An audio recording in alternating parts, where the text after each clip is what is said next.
तालियों के साथ।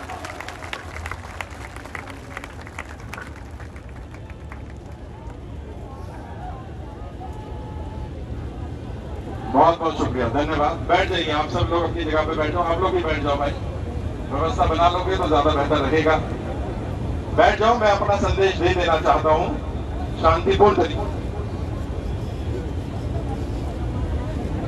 अभी मैंने कहा था भाई आप लोग की व्यवस्था बना लें, अभी मैंने कहा था, मैं फिर दोहराता हूँ, मैंने कहा था कि एक एक व्यक्ति जो इस रामलीला ग्राउंड, ऐतिहासिक रामलीला ग्राउंड में इस समय मौजूद है और जो किसी कारण यहाँ नहीं पहुंच पाए, मुझे लाखों लोग सुनते हैं, आपको पता होगा 1.6 मिलियन से ज्यादा लोग फेसबुक पर फॉलो करते हैं, इंस्टाग्राम पर 6 लाख से ज्यादा लोग फॉलो करते हैं, यूट्यूब पर भी लाखों लोग फॉलो करते हैं। उन सभी को सिर्फ एक संदेश देना चाहता हूँ, आप कर्जे की दलदल में फंसे, इसमें आपकी गलती नहीं है, इसके लिए सरकार की गलत नीतियां जिम्मेदार हैं और सरकार की गलत नीतियों की सजा अपने आप को नहीं देनी।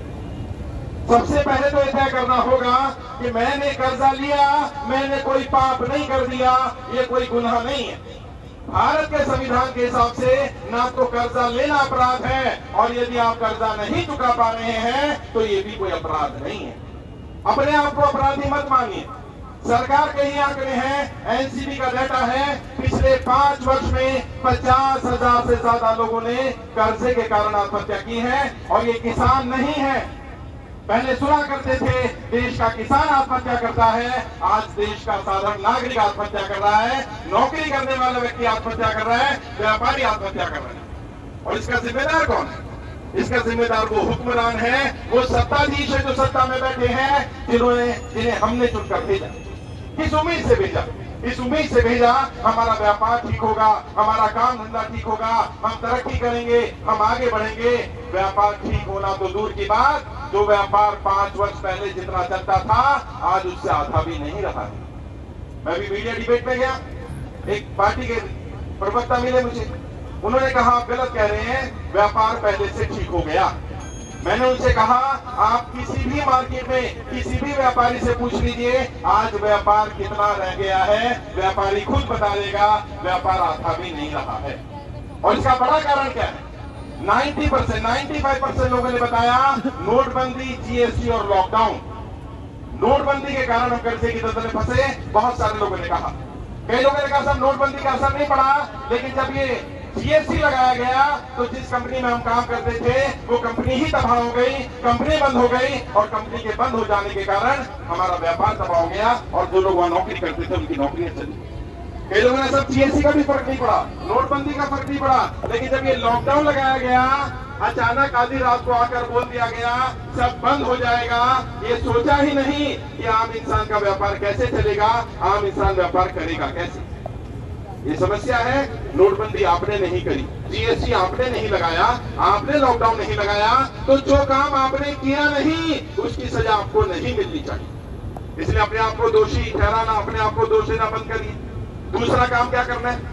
जो लोग कर्जे के कारण परेशान हैं उन सबसे हाथ जोड़ के विनती कर रहा हूं, कोई गलत कदम नहीं उठाना।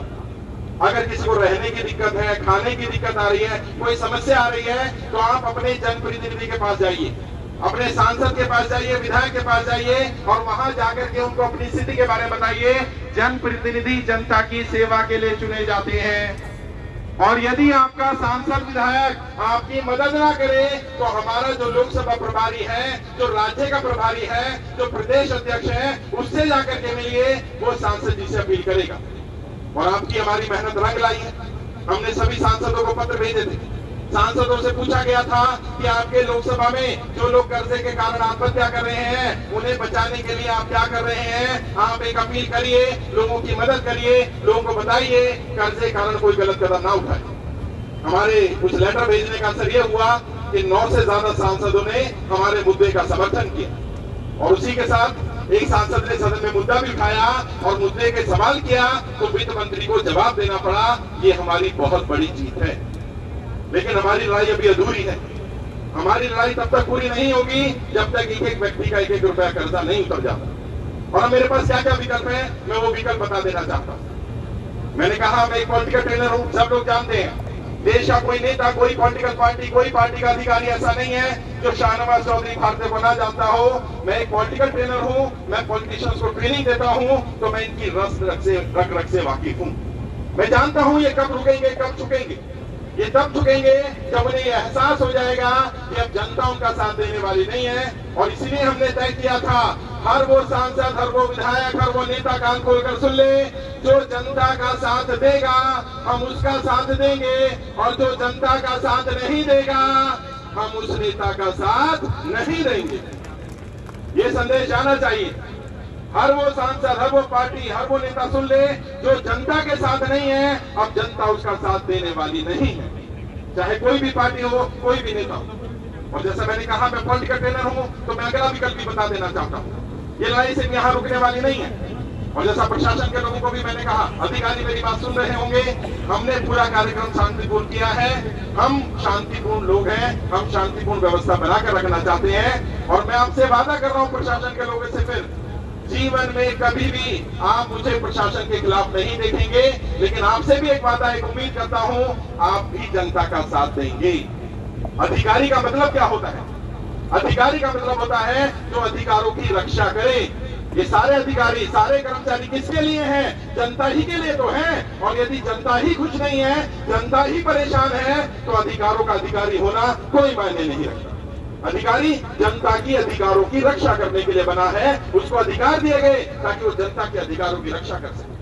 अगर कोई साहूकार, कोई बैंक वाला, कोई रिकवरी वाला आपको परेशान करता है, आप नियरेस्ट पुलिस स्टेशन में जाइए, पुलिस के लोग, प्रशासन के लोग आपकी मदद करेंगे। और मैं यहाँ बता रहा हूँ, हमारे साथ जो 7 लाख के आसपास लोगों ने फॉर्म भरे हैं, उसमें कई हजार फॉर्म दिल्ली पुलिस के लोगों ने भी भरे हैं, उन पर भी कर्जा है। ऐसा नहीं है वो बहुत खुश है, लेकिन उनकी जिम्मेदारी है व्यवस्था बनाने की, और हमें उनका साथ देना। उनका परिवार भी हमारा परिवार है, पुलिस वाले का परिवार भी हमारा परिवार है, सेना वाले का परिवार भी हमारा परिवार है, किसान का परिवार भी हमारा परिवार है। हमारी जिम्मेदारी बनती है उन सबको कर्जा मुक्त करने की। और मैं अगला विकल्प दे देना चाहता हूं। मैं एक पॉलिटिकल ट्रेनर हूं और मुझे पता है समस्या राजनीति है और समाधान भी राजनीति से ही निकलेगा।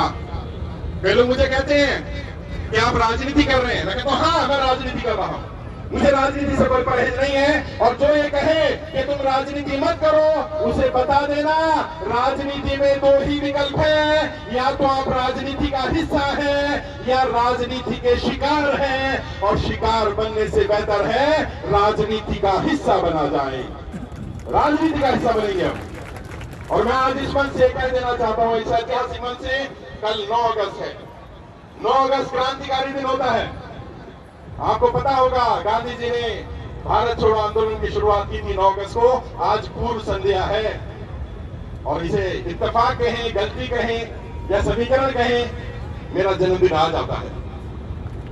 अब कल से एक नई क्रांति, नए आगाज, नई शुरुआत होने वाली। अभी तक 2017 की बात है, मैं आपको एक घटना बताना चाहता हूं। 2017 में जब मैंने देखा कि राजनेता अपनी राजनीति को करने के लिए जनता को, लोगों को धर्म जाति के नाम पर कैसे कैसे मूर्ख बना रहे हैं, राजनेताओं के साथ अंदर तक काम करा, तो प्रण लिया था इस राजनीति को सुधारना है। और 2017 में ये तय किया गया था कि देश को एक पॉलिटिकल रिवॉल्यूशन की जरूरत है, एक राजनीतिक क्रांति की जरूरत है। तब नहीं मालूम था कैसे होगा, कैसे करेंगे, क्या करेंगे। मैं काम करता रहा, पूरे देश जाता रहा, लोगों से मिलता रहा। ये जितने लोग भी देख रहे हैं आप सब मेरे स्टूडेंट हैं, सबसे मिला, बात करी, हजारों लाखों लोगों से मुलाकात की। मैं लोगों की समस्याएं सुनने लगा, समाधान करने लगा। और देखो वो जो मैं कह रहा था ना, वो परमपिता परमात्मा। तुम नास्तिक हो सकते हो, किसी धर्म को मानने वाले हो सकते हो, ना मानने वाले हो सकते हो, लेकिन इस सच्चाई को नकार नहीं सकते। कोई ताकत है, कोई शक्ति है जो आज इस धरती को संभाले हुए है। कोई है जो ये सिस्टम चला रहा है, उसे आप खुदा कहें, अल्लाह कहें, वाहेगुरु कहें, भगवान कहें, जो नाम लेना चाहे ले लें, लेकिन कोई तो शक्ति है, कोई ताकत है। मैं उस ताकत पर विश्वास करता हूं, बिलीव करता हूं। ये घटना है 2022, पिछले साल। मैं टीम बना रहा हूं, लोगों को गाइड कर रहा हूं। मैंने गर्व से कहूं, भारतीय की मुहिम शुरू की, लोगों को भारतीयता की शपथ दिलानी शुरू करी, क्योंकि कट्टरपंथी सोच से लड़ना था हमें। और इसलिए मेरे नाम के पीछे भारतीय दिखेगा। शाहनवाज चौधरी भारतीय है, यहाँ राजीव सिंह कुशवाहा भारतीय है, राहुल पांचा भारतीय है, हरप्रीत सिंह सैनी भारतीय है, सुरभि श्रीवास्तव भारतीय, सभी के साथ नाम पे भारतीय लगा और लाखों लोगों ने भारतीय लगाया। और यहाँ भी बहुत सारे लोग होंगे जिन्होंने अपने नाम के साथ भारतीय लगाया। भारतीय का अर्थ क्या कि हम किसी भी नागरिक के साथ जाति, धर्म, भाषा, क्षेत्र, लिंग या किसी आधार पर भेदभाव नहीं करेंगे। ये हमने शपथ ली। ना मैंने भेदभाव किया, ना मैं भेदभाव करता और ना मेरी कोई टीम का साथी भेदभाव करता। लेकिन 2012 की घटना बताता हूं। मैं गुरुद्वारे गया, एक कार्यक्रम में मुझे संबोधन करना था। बंदी सिखों का कार्यक्रम था जिन्हें बंदी बनाकर रखा गया है। अभी ट्रायल चल रहे हैं, केस फाइनल नहीं है लेकिन जेलों में डाल रखा है। बहुत सारे परिवारों के बच्चों को उजाड़ रखा है, परिवार उजड़े में। वहां कार्यक्रम में मुझे अपनी बात रखनी थी। मुझे वो मंच देखकर, वो कार्यक्रम देखकर, क्योंकि गुरुद्वारे के अंदर कार्यक्रम था, मुझे लगा यहाँ संबोधन करना ठीक नहीं। मैं बाहर आ गया, जंतर मंतर गए हम लोग खाना खाने के लिए। वहां एक खबर पता चली, महाराष्ट्र में 9 लोगों के परिवार ने आत्महत्या कर ली और कारण था कर्जा। मन इतना व्यथित हुआ, मैंने क्या कर दे, कैसे बचाए लोगों को। मैंने फेसबुक पर एक वीडियो अपलोड कर दिया, उसमें लोगों से रिक्वेस्ट की, भाई कर्जे के कारण कोई भी व्यक्ति आत्महत्या ना करे। कर्जा हो गया, दिक्कत आ रही है, परेशानी आ रही है, बात करें। मेरी कर्जे से बाहर निकलने की ट्रेनिंग होती थी, वो मैंने निःशुल्क कर दी और उसका परिणाम यह हुआ, लगभग 30 मिलियन लोगों ने उस वीडियो को देखा। लगभग 3 करोड़ लोगों तक वो जानकारी पहुंची और मुझे नहीं पता तब समस्या इतनी गंभीर है। आज पता चल रहा है समस्या कितनी गंभीर है। वहां से लोगों को मदद करना शुरू किया गया। आप में से बहुत सारे लोगों से पर्सनली मिला हूं, आपके राज्य में आकर के मिला हूं, कई लोगों के क्षेत्र में आकर के मिला हूं, कई लोगों को दफ्तर में बुलाया। मैं आपका अपना हूं, आप मेरे अपने हैं, हम पराए नहीं रहे हैं। और ये लड़ाई अब आपकी लड़ाई नहीं है। मैं आपसे कह देना चाहता हूं, ये लड़ाई शाहनवाज चौधरी भारतीय की लड़ाई है। आपके ऊपर कर्जा नहीं है, कर्जा मेरे ऊपर है और एक एक व्यक्ति का कर्जा उतरवाना अब मेरा दायित्व है, मेरी जिम्मेदारी है। और जब तक शरीर में एक एक कतरा खून बाकी रहेगा, मैं ये लड़ाई लड़ता रहूंगा। हम जरूर सफल होंगे। उसके लिए कुछ भी करना पड़े, कहीं भी जाना पड़े जाएंगे। सांसदों के सामने गिड़गिड़ाना पड़ेगा, गिड़गिड़ाएंगे। संसद भवन में रिक्वेस्ट करनी पड़ेगी, रिक्वेस्ट कर लेंगे, हाथ जोड़ लेंगे, पैर पकड़ लेंगे। और मैं इस मंच से देश के प्रधानमंत्री से हाथ जोड़ के विनती कर रहा हूं, प्रधानमंत्री जी लोगों को मरने से बचा लीजिए। प्रधानमंत्री जी लोगों को आत्महत्या करने से बचा लीजिए। ये व्यापारी आपके अपने लोग हैं, ये आपके सगे लोग हैं, ये आपके साथी हैं। इन्होंने आपके दुख सुख में आपका साथ दिया है, आगे भी देंगे, ये आपको वोट भी कर देंगे, सपोर्ट भी कर देंगे। नरेंद्र मोदी जी बचा लीजिए लोगों को। आप देश के प्रधानमंत्री हैं, जिम्मेदारी आपकी बनती है, जिम्मेदारी आपको निभानी पड़ेगी। मैं वित्त मंत्री जी को भी कहना चाहता हूं, अपनी इस ईगो को छोड़ दीजिए, इस ईगो से बाहर निकल आइए। जो जनता सदन में भेजना जानती है, वो जनता सदन से बाहर करना भी जानती है। और मेरा अगला पड़ाव यही होने वाला है, अगले 1 महीने में मैं देश की सभी राष्ट्रीय पार्टियों के राष्ट्रीय अध्यक्षों से व्यक्तिगत रूप से मीटिंग करने जा रहा हूं तुम्हारे मुद्दे को लेकर। और जिस सांसद से, जिस विधायक से, जिस पार्टी के राष्ट्रीय अध्यक्ष से मीटिंग करूंगा, फेसबुक के माध्यम से तुम्हें जानकारी दूंगा। देश के सभी सेलिब्रिटियों से, जितने बड़े बड़े महारथी रहे हैं, महानायक रहे हैं, अमिताभ बच्चन साहब हैं, शाहरुख खान साहब हैं, उन सब से भी हाथ जोड़ के विनती है, अपने अपने पेज से जनता से अपील करें, कर्जे के कारण कोई व्यक्ति आत्महत्या ना करे। अभी हमने सुना, बड़े आर्ट डायरेक्टर थे नितिन देसाई साहब, 180 करोड़ रुपए का कर्जा था, बैंक वाले, रिकवरी वाले परेशान कर रहे थे, सदमा झेल नहीं पाए, आत्महत्या कर ली। सोचिए, जब इतना बड़ा आदमी जिसके पास हजारों करोड़ की संपत्ति थी और वो साहूकारों से, वो रिकवरी वालों का झटका झेल नहीं पाया, तो एक आम इंसान, आम व्यापारी, आम नागरिक कैसे झेलेगा जब उसे गाली गलौज की जाती है। अभी पता चला राजस्थान में क्या कहा जा रहा है, अगर आप किस्त नहीं दे सकते, अपनी बहन को भेज दो, अपनी बेटी को भेज दो, अपनी बीवी को भेज दो, हम किस्त वसूल कर लेंगे। इतनी नीच हरकतें की जा रही हैं, देश की बहन बेटियों की इज्जत के साथ खिलवाड़ हो रहा है और हम चुप बैठे रहे। मैं ऐसा व्यक्ति नहीं, देश लुटे और मैं चुप बैठूं, ऐसा मैं गद्दार नहीं, ऐसा मैं गद्दार नहीं, मैं ऐसा व्यक्ति नहीं। और मैंने कहा है, मैं अपनी अंतिम सांस तक अपनी बहन बेटियों की लड़ाई लड़ता रहूंगा, मैं अपने भाइयों की लड़ाई लड़ूंगा, अपने व्यापारियों की लड़ाई लड़ूंगा, एक एक नौकरी करने वाले की लड़ाई लड़ूंगा। मैं आपके साथ हूं, मेरी पूरी टीम आपके साथ है। और अगर सांसद, विधायक, पार्टियों के राष्ट्रीय अध्यक्ष जो भी बात कहेंगे, उसका जवाब आपको मिलेगा फेसबुक के माध्यम से। 1 महीने का समय दे रहा हूं मैं। आज 8 अगस्त है, 8 सितंबर तक सभी पार्टियां 2024 में चुनाव होने वाला तैयारी कर रही हैं। इस मंच से मेरी ये बात सुन लें, तय कर लें क्या वो जनता का कर्जा माफ करेंगे या नहीं करेंगे। अगर वो जनता का कर्जा माफ नहीं करेंगे, जनता भी उन्हें माफ नहीं करेगी, जनता भी माफ नहीं करेगी। वो सुन ले बात, अब बहुत हो गई वोट की राजनीति। जनता का कर्जा माफ करना पड़ेगा, जनता की समस्याओं का समाधान करना पड़ेगा। और वो आएंगे तुम्हारे बीच, वो आएंगे, वो तुम्हें धर्म के नाम पर लड़ाएंगे, वो तुम्हें जाति के नाम पर बांटने की कोशिश करेंगे। तुम अड़े रहना, तुम्हारा एक ही धर्म है। कौन सा धर्म? हम कर्जे वाले हैं। हमारी एक ही जाति है। कौन सी जाति? कर्जे वाले हैं। और एक दूसरे का साथ देंगे, एक दूसरे का सपोर्ट करेंगे। आगे की रणनीति बता देता हूं।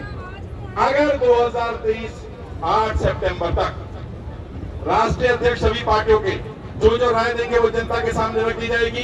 जो पार्टियां इस मुद्दे का समर्थन करेंगी, हम उन पार्टियों का साथ देंगे, और जो पार्टियां समर्थन नहीं करेंगी, हम उन पार्टियों का साथ नहीं देंगे।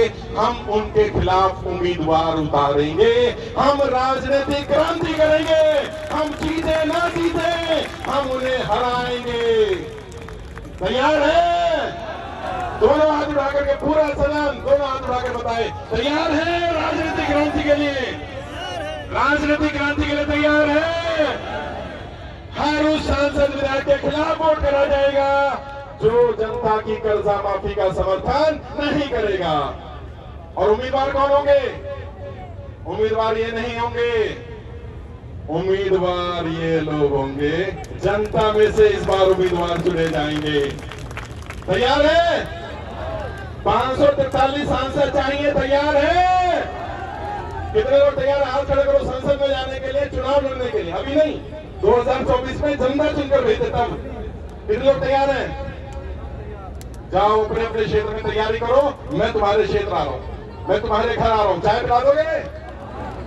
बस चाय पिला देना, नहीं खाने की जरूरत नहीं है। भूख हड़ताल पर ही बैठेंगे वहां भी, खाना नहीं खाना। तुम्हारे एरिया में आऊंगा। कल से राजनीतिक क्रांति की शुरुआत है। हाँ, ये नारा गूंजना चाहिए, भारत माता की। ऐसे नहीं, संसद तक आवाज जाए। हम नहीं जा रहे, आवाज तो चली जाए। भारत माता की, भारत माता की, भारत माता की। वंदे मातरम, वंदे मातरम। इनकलाब जिंदाबाद, इनकलाब जिंदाबाद, इनकलाब जिंदाबाद। जनता का कर्जा माफ करना पड़ेगा, जनता का कर्जा माफ करना पड़ेगा, जनता का कर्जा माफ करना पड़ेगा, जनता का कर्जा माफ करना पड़ेगा, जनता का कर्जा माफ करना पड़ेगा। ये हुक्मरान सुन ले, अब जनता आ रही है, जनता आ रही है सदन में बैठने के लिए। अभी आपके पास 8 महीने का समय है, या तो 8 महीने में इन्हें कर्जा मुक्त कर दीजिए, वरना हम खुद जाकर के अपना कर्जा माफ करवा देंगे। और हर उस व्यक्ति को उम्मीदवार बनाएंगे जिसके खुद के ऊपर कर्जा हो, ताकि वो दूसरे का दुख दर्द समझ सकता हो। ऐसा ही व्यक्ति उम्मीदवार बनेगा। हमारे उम्मीदवार नहीं, आपके उम्मीदवार। इनमें से भी जिस पर कर्जा होगा उसी को देंगे मौका, ताकि तू जनता का दर्द समझ सके, वहां जाकर के जनता का दुख दर्द दूर कर सके। अब जो लोग कहते हैं राजनीति है, बोल देना हाँ भैया राजनीति है। समस्या राजनीति है, समाधान भी राजनीति से निकलेगा। और जो ये कहे कि राजनीति नहीं करनी चाहिए, उसे बैठ बोलो जाके शिकार बन राजनीति का। हम शिकार बनने वाले नहीं है, हम राजनीति का हिस्सा बनने वाले हैं। और ये बात है, जब मुझसे लोग कहते हैं, मिलते हैं, कहते साहब क्या सर्टिफिकेट से, बता रहा हूं क्या सर्टिफिकेट से कर्जा माफ हो जाएगा? अगर आपको सर्टिफिकेट मिल भी गया और आप संगठित नहीं हुए तो कर्जा माफ नहीं होगा। ध्यान रखना, संगठित होना पड़ेगा। ये लोग जो अपनी अपनी लड़ाई लड़ रहे हैं ना, इनकी शक्लें पहचान दो। ये लालची लोग हैं, सिर्फ अपनी लड़ाई लड़ना चाहते हैं। अपनी लड़ाई नहीं लड़नी, सबकी लड़ाई लड़ेंगे, सामूहिक रूप से लड़ाई लड़ेंगे। मैं जब कह रहा हूं मैं तुम्हारे घर आकर के तुम्हारा सर्टिफिकेट दूंगा, इससे बड़ा कमिटमेंट चाहिए कोई? मैं तुम्हारे घर आकर के दूंगा यार, मैं तुम्हारे घर आकर के दूंगा। और बताओ, तुम्हारे एरिया में दूंगा आकर के। जब अव्यवस्था कर लेंगे, इतने सारे लोग आ जाएंगे। मुझे उम्मीद नहीं थी इतने सारे लोग आ जाएंगे। और अभी देखिए बाहर कितने लोग हैं, कितनी लाइन लगी हुई है, सड़कों पे लोग हैं।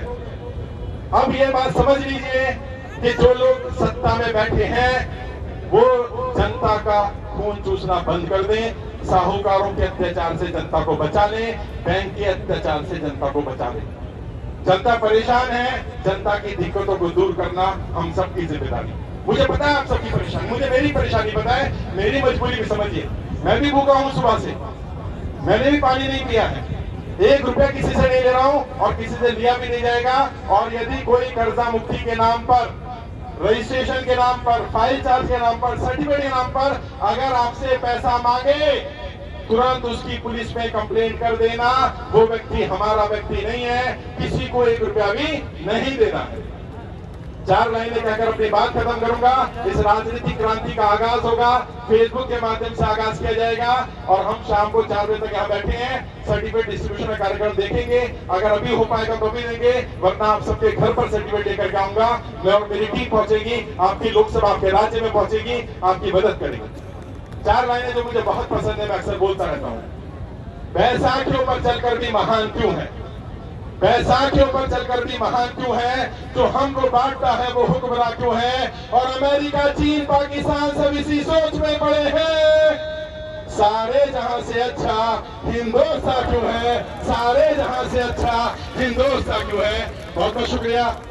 जोरदार तालियों के साथ इस कार्यक्रम को आगे बढ़ाएंगे और आप सभी अपनी जगह बैठ जाएंगे। 4 बजे तक कार्यक्रम चलना है, मैंने बता दिया। 4 बजे तक हम शांतिपूर्ण बैठे रहेंगे। आप सबके सर्टिफिकेट आपके घर पर पहुंचवा दिए जाएंगे, आपके एरिया में पहुंचवा दिए जाएंगे। सारी जानकारी फेसबुक, व्हाट्सएप के माध्यम से मिल जाएगी। आप सबके एड्रेस है मेरे पास, जिन लोगों ने फॉर्म भरे उन सबके एड्रेस हैं, जिन लोगों ने फॉर्म नहीं भरे वो ऑनलाइन फॉर्म भरिएगा। किसी के झांसे में मत आइए कि कोई पैसा देकर के आपको सर्टिफिकेट दिलवा देगा, पैसा देकर कोई सर्टिफिकेट नहीं मिलेगा, सर्टिफिकेट निःशुल्क मिलेगा। जो हमारा नारा है, नारा लगाएंगे, जनता का कर्जा माफ, जनता का कर्जा माफ करना पड़ेगा, जनता का कर्जा माफ करना पड़ेगा। बहुत शुक्रिया, धन्यवाद।